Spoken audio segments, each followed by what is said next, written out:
So my path crossed with the super yacht industry very organically and very out of the blue. I was 17 years old, a random conversation with my next door neighbour where he shared that he was a super yacht captain. The more we spoke about it, the more I realised that this was my perfect match.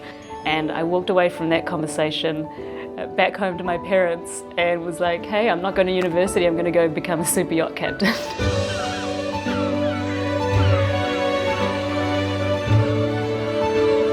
As a child, according to my parents, I was always, I think from a very young age, very independent. I was always the first kid to run up and climb up something and jump off it. I count myself very blessed and very lucky to have grown up in New Zealand. You know, I was lucky enough to never really be more than 10 minutes away from the ocean. So I think that's where that deep connectedness with the sea has always been present for me.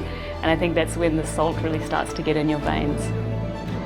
I always knew that I absolutely wanted to be a captain. I knew that it would play to my strengths. I was always very outdoorsy, very active. I loved the team aspect side of things. My initial mentor, he really did share to me that I probably would be a minority as a female captain, but it absolutely was possible if I wanted it. And so that's the mindset that I took into my career. I was 28, I'd just finished my Officer of the Watch.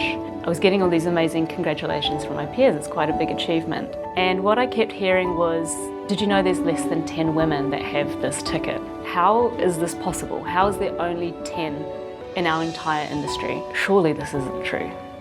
So I reached out to Facebook, to the original Girls on Deck group, and asked the question. I was like, hey, I've been told there's only 10 of us out there. I don't believe it, but where is everyone? It was one of those moments where you realise that you've struck something, that something that matters is happening.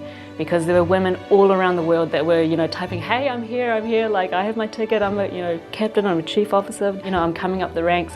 I knew that we were onto something that mattered.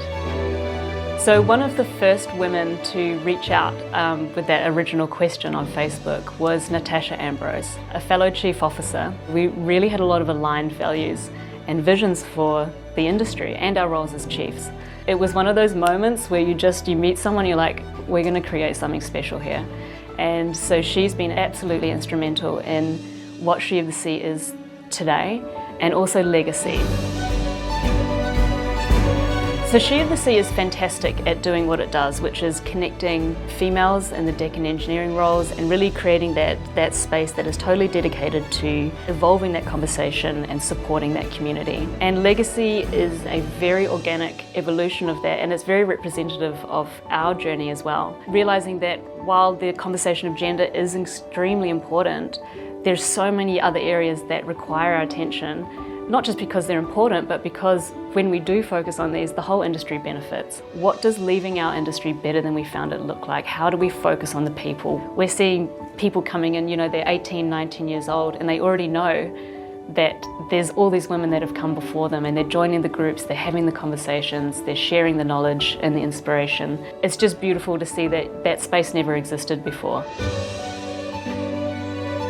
When I realised that I was going to be that female captain, that queer female captain, and that was so terrifying because I'd never seen it, and it was something that was so foreign. And what I love about Sea of the Sea and legacy and this broader conversation of diversity, equity, inclusion is that that won't be a scary thought for the people that are coming in now. And I feel so honoured and blessed and driven to be part of that conversation, whether it's about orientation, gender, race, ethnicity, socioeconomical background. What we're doing is we are working towards an industry where those aren't scary thoughts for our young people to have, and those aren't barriers that we have to waste energy on to overcoming when we could be focusing on having incredible careers, creating incredible experiences for the owners, and evolving as an industry.